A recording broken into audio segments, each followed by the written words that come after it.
Surrogate Initiative, Test Session 37, August 9th, 1981. Host, Eileen Bach, DNA sample SB1970. Open! Good morning, Miss Kurtz. You look well, considering the circumstances. Are you rested? Have you eaten? Your friends are dead, Miriam. Bartle Shink and all his navios, his Edelweiss pirates. Executed for 5 counts of murder. Without a trial. You must be proud. There was no need! They were scum! All of them! You hear me? All of you are scum! Scum! Scum! I see it so clearly now. He didn't break, did they? You have nothing. Quiet, girl! You don't have the artifact. If you did, you wouldn't be talking to me at all. Never use Lacey! I said never use Lacey! Never use Lacey!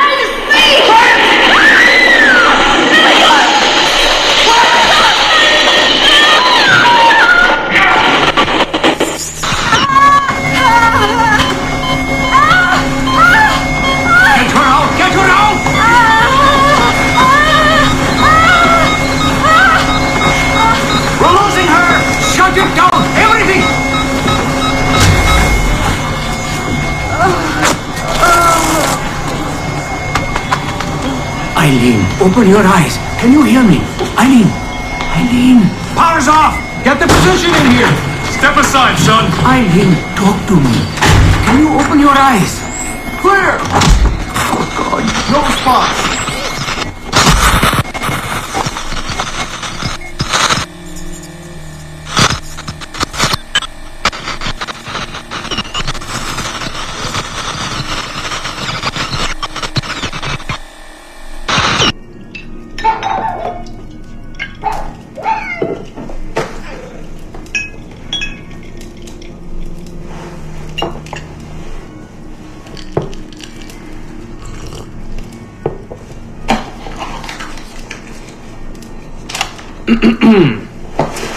All right.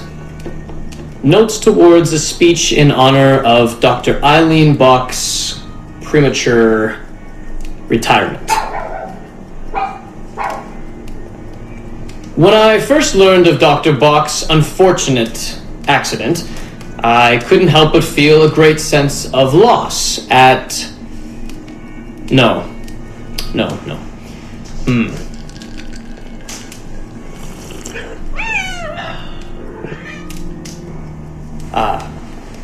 Dr. Eileen Bach has and always will be a friend and colleague.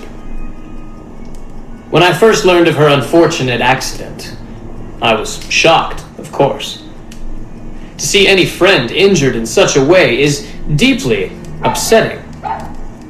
And to further learn that her injuries were severe enough to force a premature conclusion to her brilliant career, well, I would not wish that fate on anyone. But if there is any solace to be found in her accident, it may be this: that she was injured in service of her research, in service of work that she cherished most dearly. And it is due to her diligence that some of the mysteries of genetic memory have been further illuminated. And while it is true that work on her project, the Surrogate Initiative, as she called it, has been temporarily halted, the copious amount of work she has done over the past 3 years has been incredibly valuable. So while her work has been suspended for the time being. Her legacy will most certainly live on.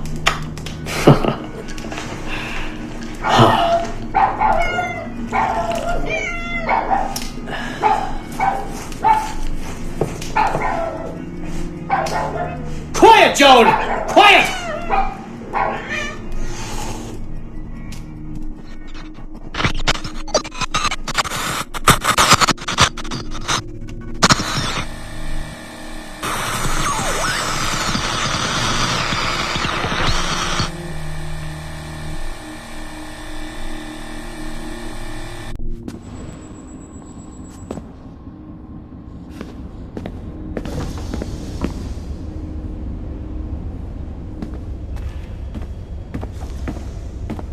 Ouais, tu penses ça, toi?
This will be a short one, Dad. Something to remember me by if things go south. If I don't make it out of the temple today. I've tried to be optimistic about all this, but I just can't. I think spending all this time in Connor's memories has made me anxious. I mean, his story is so painful in so many ways. Still, he never lost hope. Even when his faith in others eroded. I can only believe that what we are doing is the right thing, and that I can stop this disaster. I know this. I mean, the technology is there, waiting for us to use it. I'm the final piece of the puzzle. Something in my genes, or my memories. Some final piece of code to switch the whole thing on. That's why I'm here. That's why they brought me here. Only, I don't know what I'll have to give up in return. My sanity, my life, it's impossible to say. I do know this. Our battle with the Templars will not be over. And whatever's inside that temple is not an ending. It's just another chapter in this endless story. And it'll be your job, and Mom's, and Sean's, and Rebecca's, to keep turning the pages. You know, I keep thinking about something Orson Welles once said.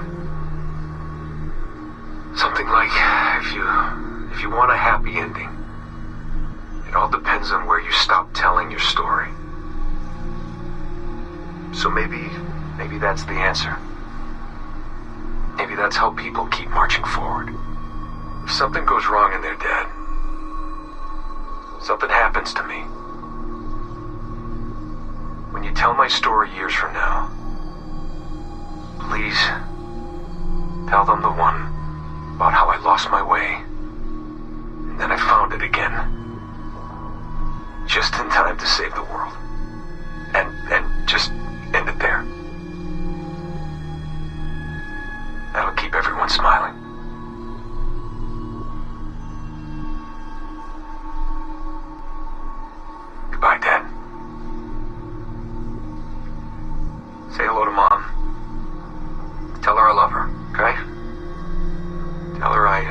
Love you both.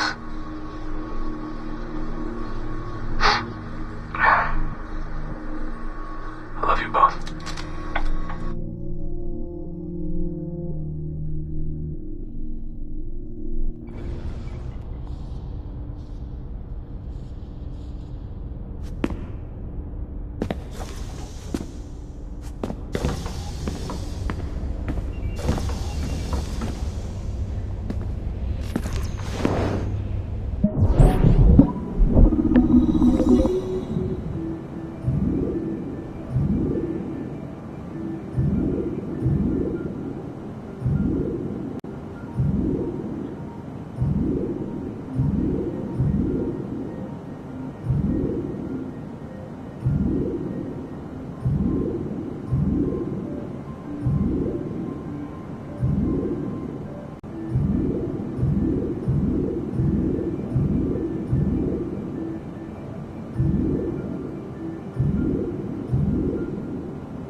Surrogate Initiative, Test Session 27, October 21st, 1980.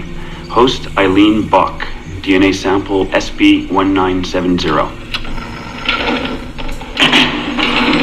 Miriam, my dear girl, there is no good reason for you to be here. But your intransigence requires that I detain you until you give me information I can act upon.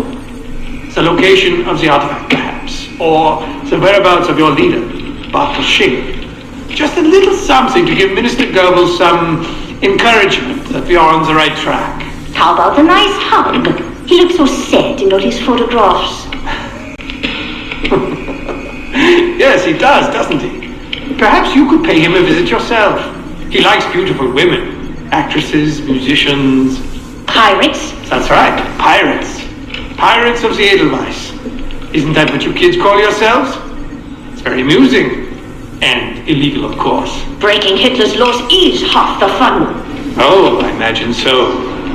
I imagine you were having a wonderful time just before we captured you on your search for friends. And that's the end of it. Damn it. Why can't we sustain the signal for more than just a few minutes? I need to relax. That's not the issue. This is dangerous work. These memories aren't in your bloodline. That's why it's not holding. There's got to be a solution. Any idea what they mean by the artifact? I've heard it a few times now. Not sure. I don't think Miriam knew either. Not much comes into her mind when she asks about it. But she's protecting the other members of her group, the Edelweiss Pirates or something? Yeah. Bartol Shink. Have we looked him up? No, we can. We should. Put your intern on it.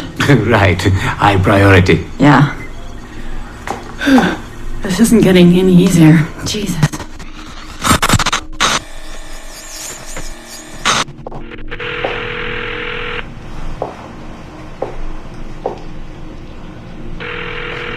Hello? Hi, Seamus. It's Mom. Hey. How are you? Dad! It's Mom! Hello, Eileen? Hi, Carl. How's Seamus? Great. We were out shopping for school clothes. Yeah. The summer just sped by. They all do. I never seem to notice. No windows in the office. Right. Trapped in a lab. So, did you need to talk? Yes, sorry. I was curious about your mother, actually. Oh. Okay. How much did she talk about the war when you were growing up? Not often. Bits and pieces. Why? I was doing some research last week about World War II, and something came up about the Edelweiss Pirates, or the Navajos, and your mother's name popped up. Really? That's an odd coincidence. Does any of that ring a bell? Yeah. Mom ran with that group while the war was on. There were a group of kids who wanted to avoid the Hitler Youth programs, but in later years they escalated their activities to, bigger ideas like vandalism and sabotage. But why Navajos and pirates? Just some of the names they used. Navajos, Edelweiss Pirates, you know kids. There were little pins, little white flowers. I may still have hers. That's interesting. And this is for work? Researching my mother? Not exactly, but... Sorry, I can't talk about it. Right. You never could. Hey, don't. I didn't mean to be flippant. No. Don't mind me. All for the greater good. I like to think so.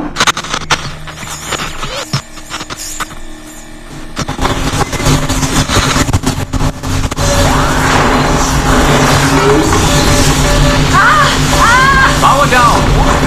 You all right? Damn it! 5 months of this bullshit! We're floundering. Take it easy, Eileen. You're just stressed. I am not stressed. I'm frustrated. I'd like to go again this afternoon. No. There is no reason to rush this. We're hardly rushing. We're running into the same wall over and over again. Why can't we push through? Why can't you keep me in Animus longer than 2 minutes? Because surrogate genetic memory data is fragile. The EEG is exploding and your brain is doing too much work. The longer you stay in, the more damage it does. It's even possible that... Possible that... It's possible the memories we're digging into could eventually overwrite your own. Like information on a tape drive. There's just not enough space in your head to do both. Here I come to save the day! Good afternoon, all. Did you invite him? No. But you did. Remember? That was months ago, Warren. What do you need? I wanted to stop by. Check on your progress. Well, apparently it's still too dangerous to keep me under for more than a few minutes. I always suspected that would be your biggest hurdle. The genetic memory sequencing is the easy part, if time-consuming. But the replay, that's something else. Yes? Let's think this through. My subjects are diving into their own genetic memories, so the information is already encoded in their heads. Which means the Animus has less work to do. Less computing, less parsing. Right. So to get your surrogate data working, to let people experience foreign memories, it'll take a hell of a lot more processing power than anyone has. Even Abstergo Industries. Ideally, we'd like to build an external processor that mirrors as many brain functions as possible. Something to handle the calculations. But the cost and upkeep of that would be astronomical. Let me see what I can do. I have some sway with Lillian. We won't build Rome in a day, but if we focus on the pretty buildings first, maybe we'll achieve something. Thank you, Warren. Till next, folks.